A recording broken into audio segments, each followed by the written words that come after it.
How many people here procrastinate? Ah. Have you ever had that little voice in the back of your mind, or the big voice that says something that creates doubt in your own abilities? A lot of yes. There is actually a way to stop this cycle. And let me just tell you what my purpose is here today. So it's a couple of fold.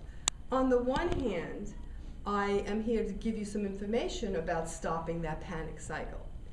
But on the other hand, I really am here to persuade, influence, and motivate you to continue your education. And I hope by the end that you'll want to continue it with me. So, let's just talk about the stress cycle. And I'll draw you something and then I'll speak. Yeah, I think I already... There are 3 ways that we can stress ourselves. And if you think almost as if it's an electric current going through, the good thing about electric currents is that if you stop it at any point, it stops the current from going around. So first we have to understand how we create stress in order to understand how to stop stress. So there's a physical way that we create stress. There is the thought or the cognitive way that we create stress. And then there is the emotional way that we can create stress. Now, the interesting thing is, and I'll give you an example. If you are going to be presenting today, you might be great at presenting, but the 3 days before your presentation, you may be thinking to yourself, oh my God, I hope I don't forget everything. Well, that creates a physical feeling where your heart might actually start to beat a little bit harder.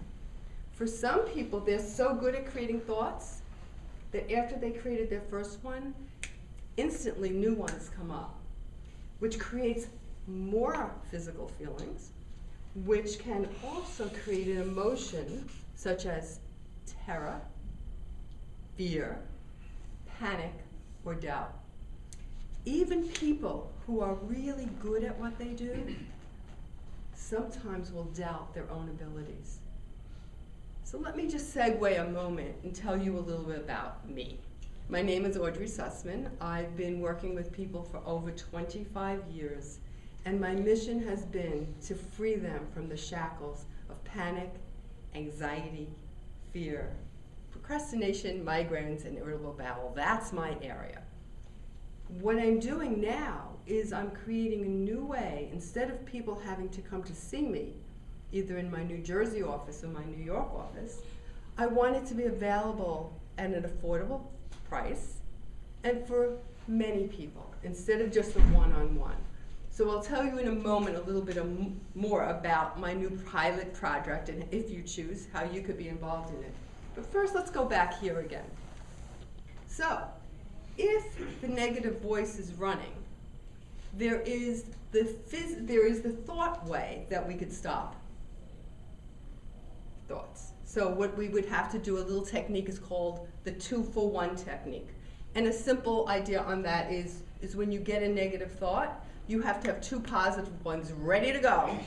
Some of my clients keep them on index cards that we create before the situation, because when you're in panic, and you know, Ron said something yesterday that really got me, because I never thought of it like that. When you're in panic, you lose your wits. So forget about thinking at that time. So if you have the cards ready, you can actually pull one out. And even if you don't 100% believe it, when we add it to the other 2 skills, it will really help the process. So there's the thought way of changing. There's the emotional way, which that is the part I actually love the best. That's where we go under the surface. Here, if you figure it like the tip of an iceberg, the symptoms are just the tip of the iceberg. Underneath is where we need to work. And we can get to the root of those emotional terrors